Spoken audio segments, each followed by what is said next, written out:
noches. En clase de mecánica estática, clase de recuperación, ya que el día lunes, por un corte de energía eléctrica programado, pues no podíamos ver la clase, entonces la reprogramamos para hoy. Entonces, bien, recordando, en la última clase nosotros vimos un problema de fricción o rozamiento. Iniciamos esa unidad que fue la unidad 8 y vimos la parte teórica que antecede a la parte práctica, la parte de los ejercicios. Vimos los basamentos teóricos, lo- los principios físicos en que los razonamientos físicos que se aplican a esta parte. Y bueno, después de hacer ese recorrido, efectuamos un problema tipo. Ok, con respecto a ese problema tipo, vamos a recordar de manera resumida eh, el procedimiento de resolución para refrescar la memoria. Si acaso hay algún alumno que no estuvo presente en esa clase. Entonces teníamos pensado para hoy hacer ese refrescamiento de ese problema tipo que vimos en la clase anterior. Bien, cuando el enunciado del problema le proporcione todas las fuerzas aplicadas al cuerpo rígido en estudio, por supuesto, y los coeficientes de fricción, se debe determinar si el equilibrio se mantiene o no. ¿Ok? Básicamente, ese es un tipo de problema en esta parte de fricción o rozamiento. Todas las fuerzas aplicadas se dan y los coeficientes de fricción. Y normalmente hay que determinar si el equilibrio del cuerpo rígido que se estudia se mantiene o no. Entonces, ¿qué es lo que debemos considerar en un problema de este tipo? Bueno, que lo primero es que la fuerza de fricción es desconocida. O sea, no está calculada ni la dan de dato en el problema. Entonces, en ese momento que estemos iniciando la resolución del problema, la fuerza de fricción es desconocida. Bien, lo segundo es que no podemos suponer que la fuerza de fricción que esté actuando en la situación física planteada en el cuerpo rígido que esté en estudio, no debemos suponer que la fuerza de fricción que está allí presente es igual a la fuerza estática de roce. ¿Ok? No debemos suponer eso. Recordemos que la fuerza estática de roce, en realidad, su valor varía mientras el cuerpo esté en equilibrio. ¿Ok? La fuerza de roce que esté presente, que esté actuando entre las superficies de contacto, esa fuerza de roce no mantiene un valor exacto. ¿Ok? No es invariable, más bien todo lo contrario. Esa fuerza de roce es variable, varía desde un valor cero hasta un máximo valor que es esta ecuación que nosotros estamos viendo en este momento que yo estoy resaltando. Este sería el máximo valor de esa fuerza de roce estática o fuerza de fricción estática. ¿Ok? Y ese máximo valor, ¿cómo se calcularía? Bueno, con el, con el producto de mu sub s por la normal entre esas superficies de contacto. Y el mu sub s, recordemos que es el coeficiente de fricción estática que, según lo que se indicó acá en el primer punto, en este primer punto, es el coeficiente de fricción y que además dice que los problemas que son de este tipo suministran las fuerzas que actúan sobre el cuerpo rígido y también suministran estos coeficientes de error.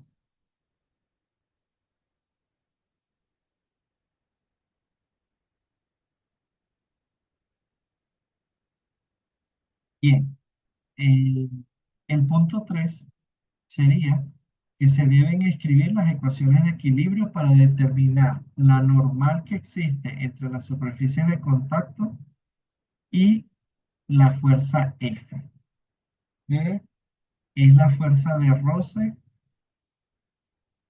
que se requiere, que debería asumir para mantener el equilibrio del cuerpo rígido que se estudia. ¿Ok? Eso es esta F sin, ¿cómo diríamos? Sin subíndice. ¿Ok? Esta fuerza F que estoy resaltando ahorita sin subíndice es la fuerza de roce que nosotros la incluimos en el diagrama de cuerpo libre, la consideramos para precisamente hallar su valor, porque normalmente en un problema de este tipo, esa fuerza F es desconocida, ¿ok? Esa fuerza de fricción. De hecho, es el punto uno que estoy mencionando acá en esta lámina y estoy resaltando en este momento con el marcador azul, que la fuerza de fricción es desconocida. Entonces, esa fuerza de fricción desconocida es esta F que se está calculando en el diagrama de cuerpo libre. Y que, bueno, dependiendo de ese valor, este, eso nos indicará el paso siguiente, dependiendo del valor. ¿Ok? Entonces, bueno, por ahora, el paso número 3 es que se deben escribir las ecuaciones de equilibrio para determinar el valor de la normal y el valor de esa fuerza F. El cuarto paso es que se debe calcular la fuerza máxima de fricción estática, ¿ok? La fuerza de fricción estática, pero su máximo valor es esta expresión que estamos viendo acá, F sub S, y que se calcula con el producto del coeficiente de fricción estática, mu sub S, por la normal a la superficie. Multiplicar estos dos valores es lo que se obtiene, es la magnitud que se obtiene de la fuerza de fricción estática.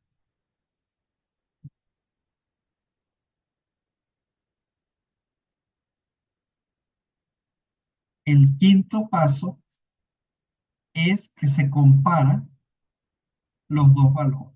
El valor de F, ¿verdad? Nombrado acá en el tercer paso, esa es esta misma F que estamos considerando acá en el quinto.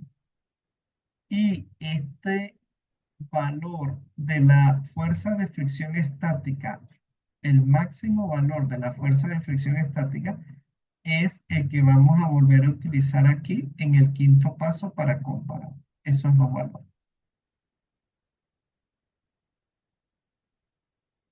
En ese quinto paso, como estamos haciendo una comparación, entonces vamos a indicar cuál es el criterio para saber qué debemos realizar en el paso siguiente. Entonces, el primer criterio es que si durante la comparación la fuerza de fricción estática máxima es un valor mayor a la fuerza F calculada a través de diagramas de equilibrio, diagramas de cuerpo libre, ante las ecuaciones de equilibrio, entonces eso me indica de que el cuerpo en estudio se mantiene en equilibrio.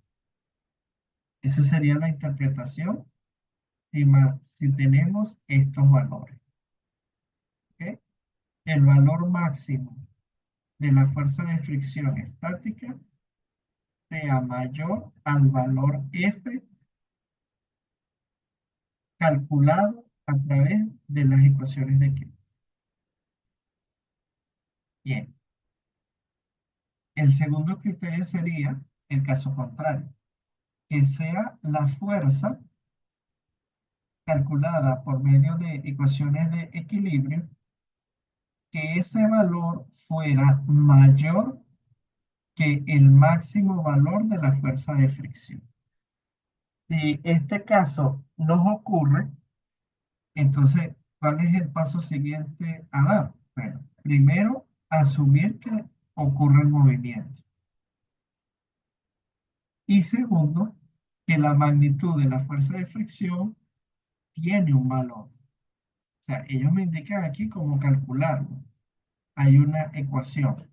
Pero más allá de la ecuación, lo que quiere decir es que cuando un cuerpo rígido comienza a deslizar, está en movimiento, la magnitud de la fuerza de fricción presente no es que es cero, no es que se empezó a deslizar porque es cero, no, sino que cuando inicia el movimiento, tal como lo vimos en la clase anterior, en las láminas anteriores, cuando inicia el movimiento del cuerpo rígido en estudio, la fuerza de fricción estática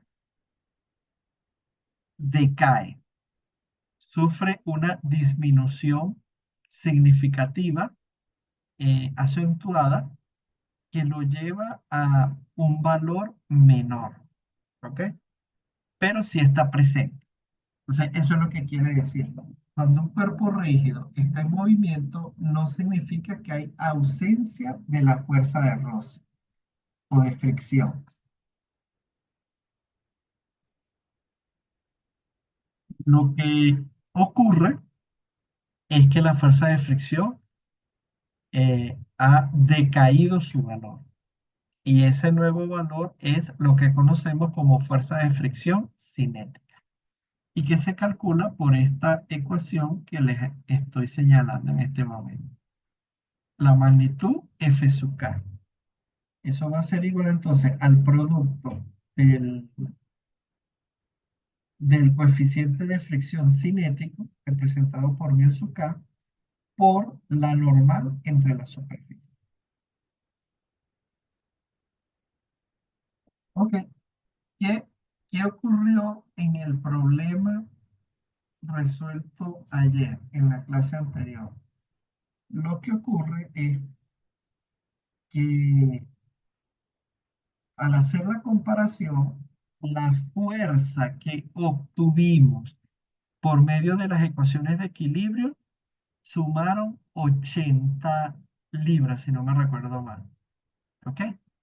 Y en cambio, la fuerza de roce estática o la fuerza de fricción estática máxima que se calculó de acuerdo a las condiciones anunciadas en el problema, ese valor me dio 60 libras. Entonces quiere decir que estamos en presencia pues del caso B, del enunciado B que estamos viendo en este momento en la pantalla. Estamos en presencia del caso B, del criterio B, donde la fuerza calculada en el diagrama de cuerpo libre o obtenida a través de las ecuaciones de equilibrio es mayor que la fuerza de fricción estática. Entonces, ¿qué es lo que nos indica estar ubicados en ese grupo, en ese criterio? Que el cuerpo rígido en estudio está en movimiento, ¿ok? Va a ocurrir el movimiento, está en desequilibrio. Hay una resultante de la fuerza que es distinta a cero. Por lo tanto, va a ocurrir el movimiento. Esa sería una de las primeras consecuencias de estar en este criterio. Y la segunda consecuencia es que el roce sigue existiendo, que la fuerza de fricción existe, no es que se anuló porque el cuerpo está en movimiento. O sea, no es que se anuló, no es que es igual a cero, no. Ella existe. Lo único es que decayó su valor. Cuando el cuerpo inicia el movimiento, la magnitud de la fuerza de fricción decae, ¿ok? Es menor. Entonces, eso es lo que está indicando este numeral. Primero, al darse esta condición, ocurre el movimiento en el cuerpo rígido. Y segundo, que la fuerza de fricción sí existe, decayó, es un valor menor. ¿Y cómo se calcula? Bueno, con esta expresión que estamos viendo acá, que la fuerza de roce cinética es igual al coeficiente de roce cinético por la norma. ¿Ok?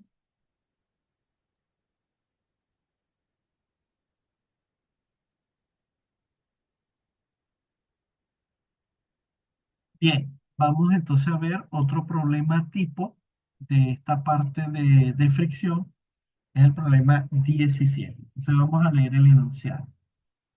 Dice así, la ménsula móvil que se muestra en la figura puede colocarse a cualquier altura a lo largo del tubo de 3 pulgadas de diámetro.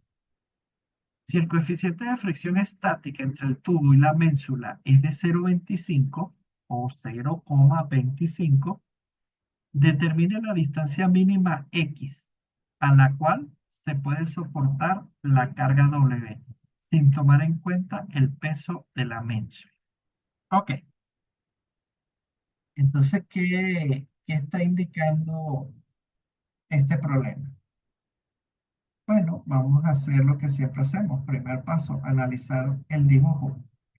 Entonces, observamos que la ménsula, en esa figura que estamos observando allí, es esa especie de triángulo, de base triangular, de estructura que está en color rosado. Esa ménsula, como estamos viendo, eh, ella está provista como de dos puntos de apoyo, ¿verdad? De dos puntos de donde se sujeta al tubo de 3 pulgadas de diámetro, que en esta representación gráfica es el tubo de color negro, más o menos, ¿no? Negro, gris.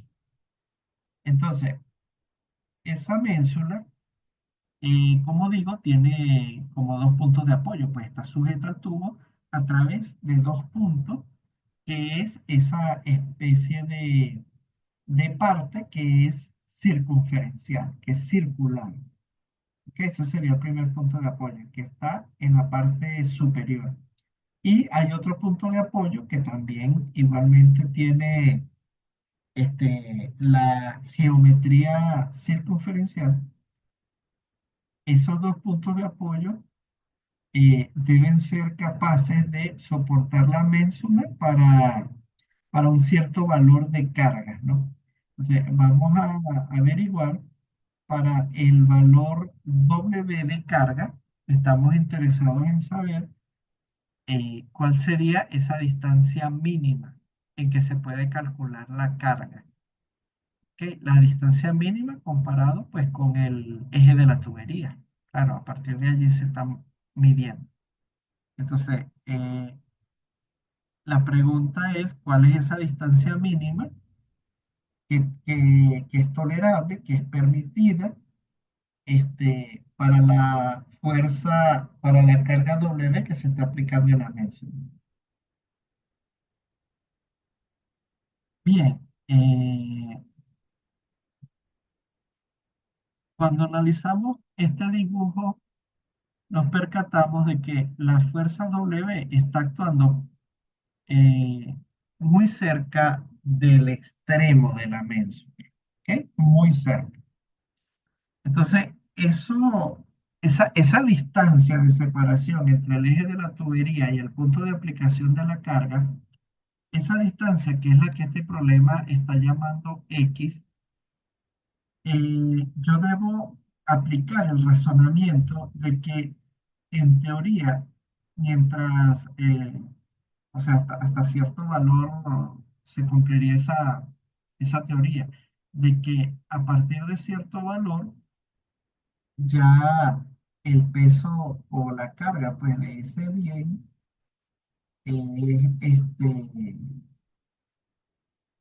es perfectamente soportado por esta ménsula inmóvil, que no va a producir movimiento en la ménsula con respecto al tubo.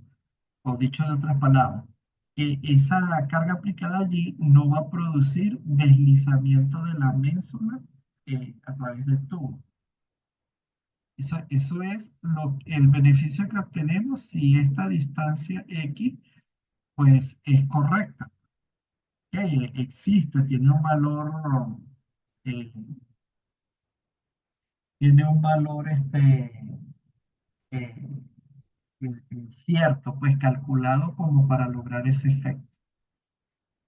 En la medida, es importante que usted vea que en la medida en que este valor de X sea pequeño, pues sea un valor pequeño, cerca de cero, debemos entender de que esta carga denotada W va a sufrir traslado, ¿verdad? Una reubicación, por ejemplo, hacia la izquierda, ¿ok?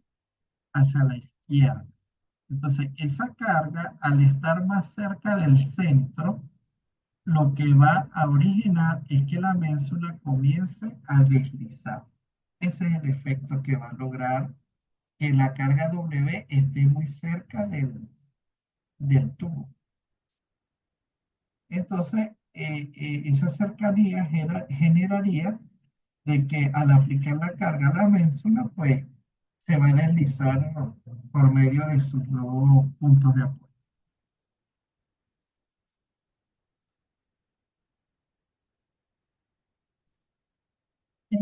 Este, si usted hace una abstracción, ¿verdad?, de la situación física, debe percatarse que al aplicar esa carga W, pues cercano a la punta de la ménsula, es lógico pensar de que a través de esta pequeña estructura, ¿verdad?, de este eslabón, se va a transmitir todos esos valores de, de carga, pues, de reacciones que ocurren a lo largo de esa viga. Entonces, esa viga inclinada, esta que está acá, la que estoy señalando ahora, de alguna manera va a transmitir esta fuerza que está acá. Y al transmitir esa fuerza que está acá, lo que va a ocurrir es que eh, haga una presión, el mismo peso pues, y la fuerza W actuando, va a producir un, una aplicación de fuerza de la ménsula contra el tubo. Y lógicamente va a existir la reacción en contra del tubo que le devuelve a la ménsula. ¿Ok? Entonces, eso es lo que interesaría ver en esta parte, de que esa porción que está allí solidaria a la médula no coloquen ningún valor ni nada, sino que la coloquen así pues para saber si la persona que está analizando el problema pues logra entender el principio pues y no se confunde, no se enreda.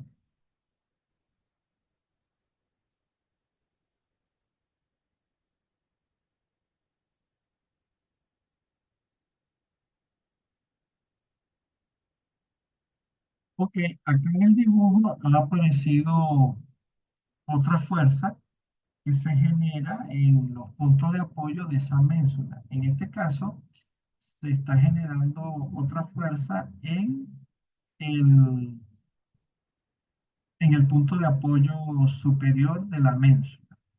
Y ese punto de apoyo,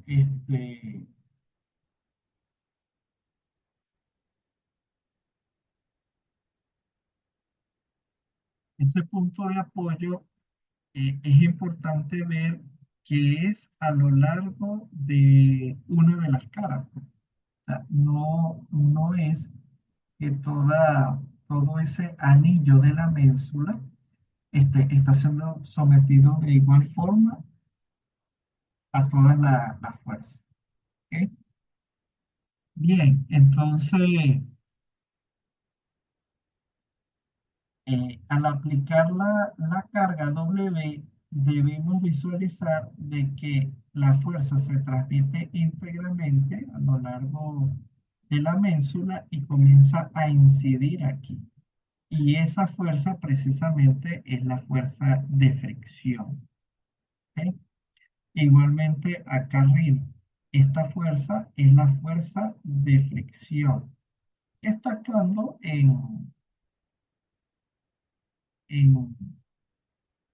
o sea, en el eje vertical, pero la estamos considerando como la normal de las superficies en contacto. ¿Ok?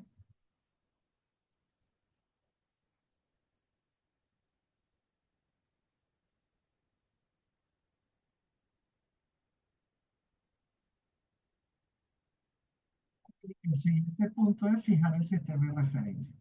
Yo lo he fijado allí, ¿verdad? Que el eje Y pues, coincide con el eje de la tubería y lo he representado con los vectores unitarios I, J y bueno, de color verde como preside el desarrollo del presente curso. Sin embargo, en esta vista pues pudiera enredar un poco y entonces se ha planificado retirar eh, ese sistema de referencia para no recargar el dibujo y entonces nos quedaríamos trabajando pues con unos ejes de referencia. Ok, el siguiente paso sería dibujar el diagrama de cuerpo libre. Vamos a visualizar cómo nos quedó y allí lo tenemos. Ese es el diagrama de cuerpo libre de la ménsula, porque la ménsula es realmente el cuerpo que se está estudiando. Y fíjense que la ménsula pues viene, bueno, como es de pensar, viene con sus dos anillos de soporte. ¿Ok? Entonces, la ménsula pues es todo ese conjunto que están viendo allí y que en este momento pues estarían actuando esas fuerzas que se ha indicado allí del cuerpo libre. Eh, Vamos a observar lo que les indicaba de las fuerzas normales, ¿no? La fuerza de W, que es dada en la figura, pues es parte de datos del problema. Al esa fuerza actuar acá en un punto de apoyo cerca del voladizo, cerca del vértice, sabemos que esta estructura pues va a transmitir íntegramente la fuerza en sentido hacia abajo, ¿verdad? Entonces, si las fuerzas se van a transmitir en este sentido hacia acá, entonces eh, es, eh, es lógico pensar que este anillo, aparte de la pieza, pues, como he venido diciendo, ese anillo, esa pieza semicircular, estaría en contacto con la superficie exterior del tubo y al estar en contacto, pues se genera esa fuerza normal, ¿verdad? Lo único que hay es que entender cuáles serían los sentidos que van a asumir esta fuerza para no tener tantas complicaciones durante la resolución del problema. ¿Bien? Entonces, en este caso, lo más correcto, fácil sería como que el sistema de referencia pues adoptara estas orientaciones que dicen aquí estas dos fuerzas. ¿Ok? Esas serían las orientaciones que vamos a tomar para la, la resolución de este problema.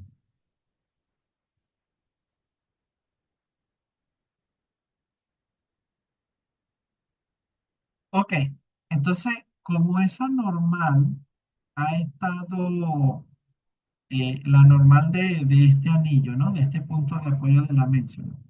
Como esas superficies han estado en contacto, pero en el caso acá del punto B, la estructura ha hecho, que exista allí como un vector que es el de contacto, pareciera como que su intención es empujar el tubo, pues, incide sobre el tubo. Esa es la fuerza, pues, con que llega hasta este punto B. La transmisión de fuerza haga la redundancia, para que sea transmitido durante la ménsula, llega hasta el punto B y actúa de esa forma, pues, que va a ser como si fuera una superficie de contacto, pues haciéndole presión al tubo mismo. Entonces, al hacer esa suposición, entonces podemos continuar con el resto del diagrama de cuerpo líquido. Lo otro es que, como la lógica dice de que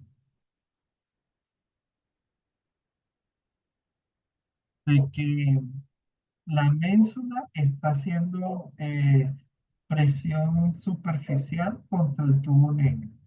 Es lógico pensar de que el tubo negro pues también eh, se defiende, vamos a decirlo con esa palabra. Si está recibiendo presión por un lado, él también se defiende. Entonces, él va a emitir una fuerza de igual magnitud, igual dirección, pero sentidos contrarios. ¿Qué sería esta normal B? Esta sería la fuerza, una de las fuerzas externas que están actuando, en este caso, en el punto B. Ahora, acá hay otra prueba, es la F sub E. O sea, es decir, la fuerza de fricción en el punto B. Recuerden que esta fuerza de fricción es la que vamos a calcular, bueno, vamos a decirlo así, pues como si nada, se va a calcular como que no tiene su índice, como que no sabemos exactamente cuál es la fuerza, pero la vamos a hacer es para ver cuánto valor es el, el, la parte, cuál es el valor en la parte de la normal, de la reacción.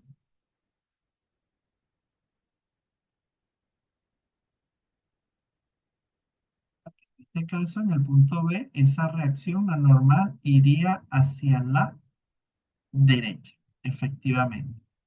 Y bueno, si esta ménsula, al estar, repito, al estar cargada con la fuerza W, porque realmente con ese efecto es que está ocurriendo estos vectores que estamos visualizando. Al estar presente, esa carga W, si ella no está, no estarían presentes pues esos efectos. Entonces, así como en el punto B, el efecto es que hay así una presión por la superficie en contacto que está dirigida hacia la izquierda, entonces en el punto A pasa lo contrario. Aquí la presión del área va a ser un vector que está dirigido hacia la derecha. Esa es la diferencia. Ese es el razonamiento que, ese es el razonamiento que deben tener pues, presente en un caso como este, ¿no? De que si esta estructura está presionando acá, en este punto de apoyo, está presionando hacia la izquierda, entonces acá esa presión la va a hacer la ménsula sobre el tubo, la va a hacer hacia la derecha. ¿Ok? Entonces, como, como es la ménsula la que le está haciendo la presión al tubo, entonces el tubo le va a devolver esa reacción a través de la normal. Entonces, por eso es que la normal tiene que ser en sentido contrario. ¿Ves? Entonces, la normal en A va a ser hacia la izquierda, repito, porque recibe la presión de la ménsula hacia la derecha. En el caso del punto B, la normal va hacia la derecha porque está recibiendo la presión de la ménsula hacia la izquierda. ¿Ok? Suena así un poquito como trabalengua y tal, pero es importantísimo que lo entiendan y lo digieran.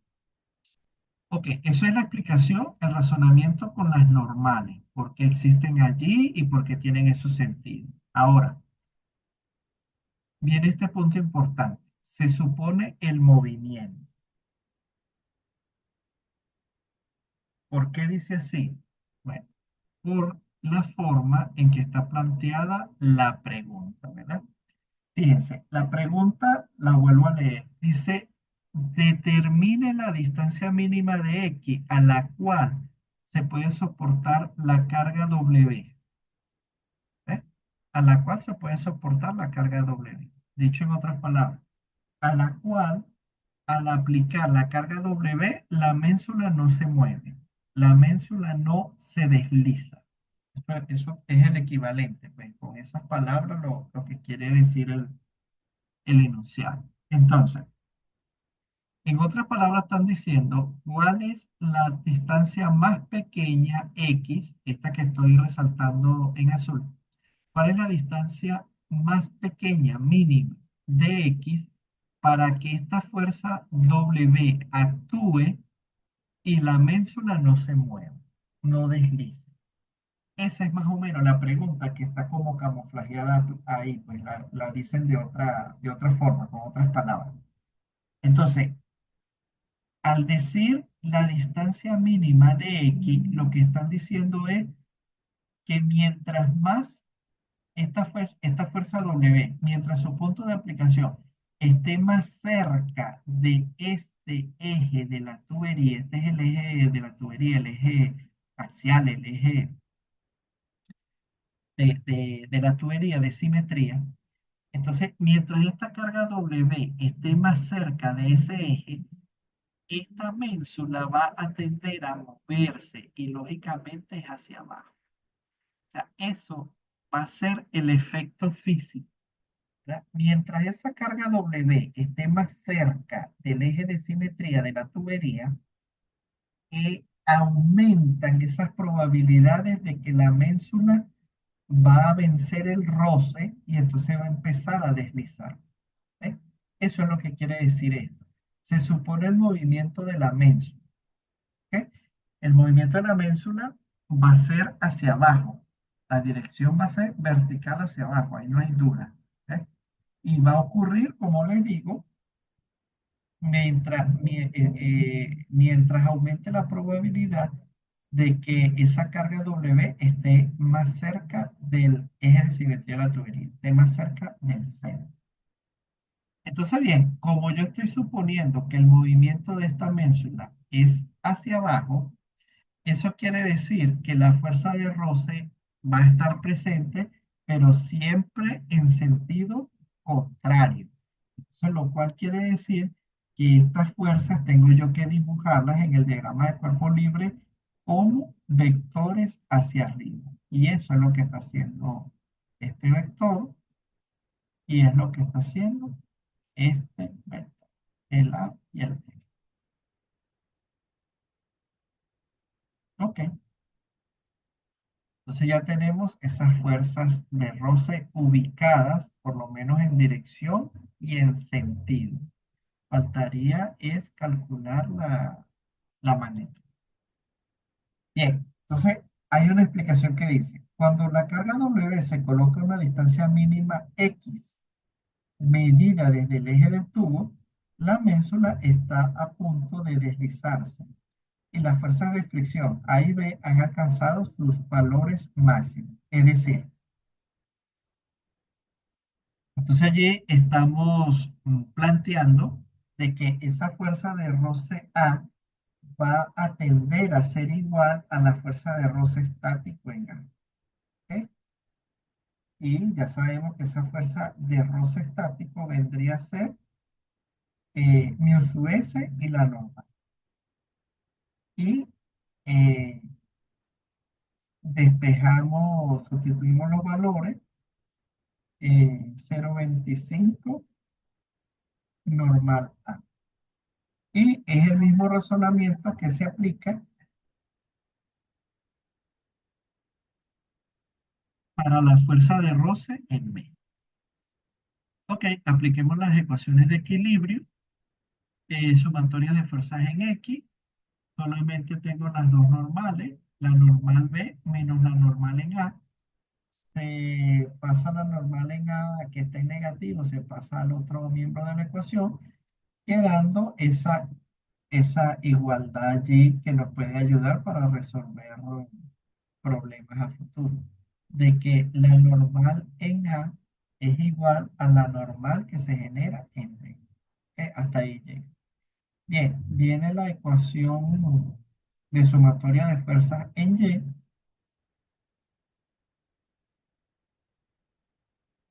Dice que si observamos el diagrama de cuerpo libre que tenemos allí, tenemos dos flechas, dos vectores que suben.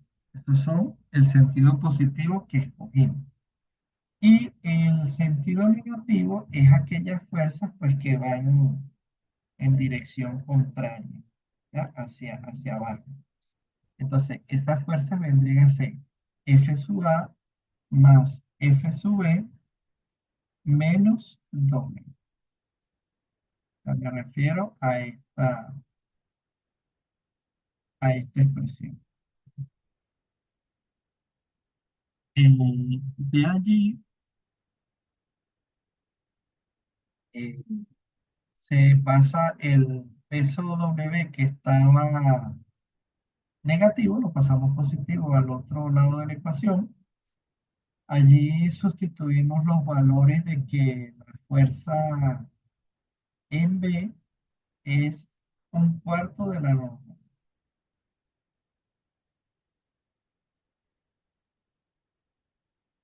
Un cuarto de la normal en B. Claro, uno dice un cuarto de la normal porque ya aquí está sustituido el coeficiente, ¿ok? Es 0,25. Entonces, bueno, se lee un cuarto o 0,25 normalmente, como se sienta más cómodo decirlo.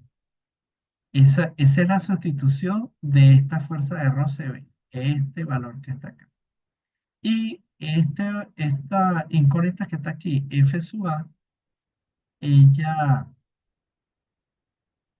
va, perdón, ella va a ser sustituida por este valor.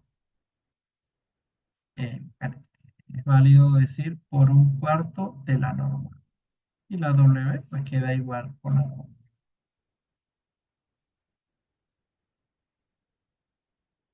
Ok, ese 0,50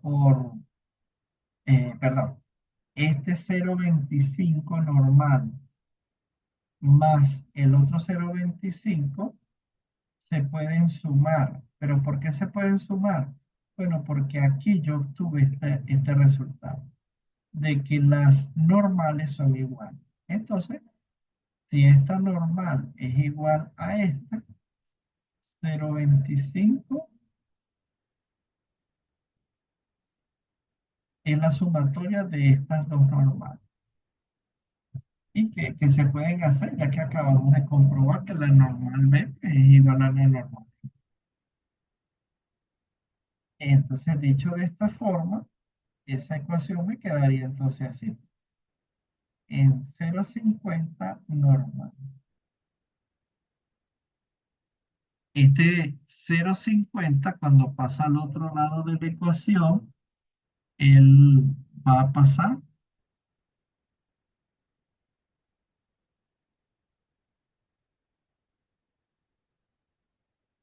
este 0,50, ¿verdad? Que les estoy señalando, va a pasar al otro lado de la ecuación en A.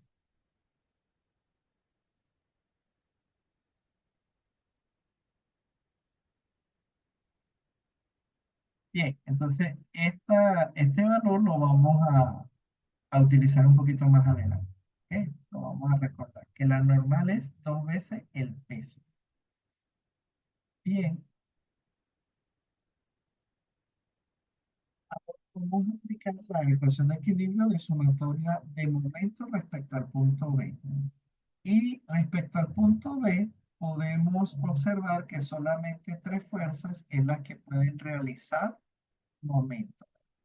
Si yo estoy colocando el sistema de referencia acá en el punto 18, perdón, en el punto B, eh, eso no quiere decir que es que el- estas dos fuerzas van a generar momento. O sea, si hemos fijado que la sumatoria de momento es acá en el punto B, quiere decir que ni la fuerza normal B ni la fuerza en B son iguales y tampoco demuestra de que ya al interactuar vayan a deslizar y vayan a producir torque o momento o tendencia de giro. Estas dos fuerzas no van a producir ese torque o esa tendencia de giro, porque estos dos vectores tienen como punto de aplicación el punto donde yo estoy colocando el sistema de referencia. Por lo tanto, esas dos fuerzas no van a generar momento. Entonces, solamente serían tres. La carga W, la, la fuerza de fricción A y la normal N. Entonces, por eso aquí hay tres sumandos, ¿eh? Porque solamente hay un momento en esas tres fuerzas. Entonces, la primera dice que es el momento respecto a B, pero se refiere al momento que es producido por la fuerza normal. El segundo sumando dice, es el momento producido respecto a B de la fuerza de roce A. Y bueno, el tercer sumando sería es el momento, este, es el momento generado respecto al punto B por la fuerza W. Bien, entonces al sustituir sus valores, tenemos allí el brazo, ¿verdad? El brazo de NA son estos 6 pulgadas, este 6 que está acá. La fuerza FA. La fuerza la tenemos aquí. ¿Y cuál es su brazo? Bueno, la distancia 3 pulgadas. Ahí está. Y bueno, acá lo, lo, la, la, o sea, el momento, como lo recordamos, es la fuerza por su brazo o por la distancia. Entonces la fuerza viene siendo este W, esta letra W. Y el brazo vendría a ser esta medida. Si lo observan acá en el dibujo, lo entenderán perfectamente. Entonces ese brazo viene a ser es X menos 1,5. Efectuamos los paréntesis, sustituimos el valor de la FA. Ok, allí vamos a ir reduciendo la ecuación. Por ejemplo, fíjense, más 1,5 pulgadas.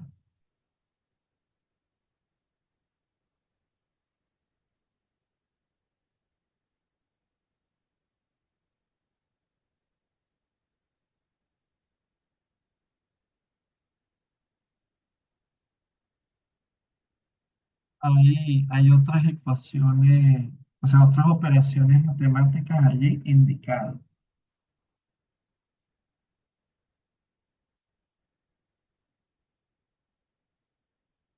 Por ejemplo, este 1,5 pulgadas W se puede contrarrestar por este menos 1,5 W. Lo vamos a ver en la lámina siguiente. Ahí está, la misma ecuación. Se elimina. se despeja la X y ahora se elimina el W. Y finalmente resulta que esa distancia mínima es de 12 pulgadas. Dice, si la carga W se aplica a una distancia medida desde el eje del tubo menor a 12 pulgadas, la ménsula se deslizará hacia abajo. ¿Sí? Bueno, esta era la clase pautada para hoy. Un ejercicio tipo más. No quiero avanzar más porque es como embotarlos de mucha información y la evaluación pues ya se les informó que iba a ser el jueves. Entonces, este, lo dejo hasta aquí para que tengan el material pues para estudiar para la evaluación. Y bueno, y el lunes nos vemos con tema nuevo, que ya ese tema nuevo pues sería para la segunda evaluación del tercer corte. Bien, bueno, si hay alguna pregunta, Ok, está bien, profesor. Eh, no, no, yo no tengo preguntas. Ya quedó claro. ok, perfecto. No sé si el compañero tenga una.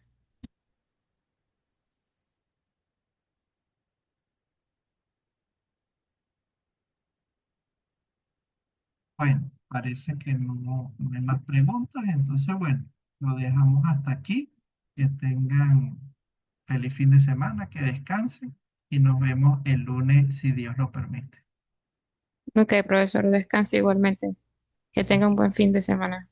Gracias, igual.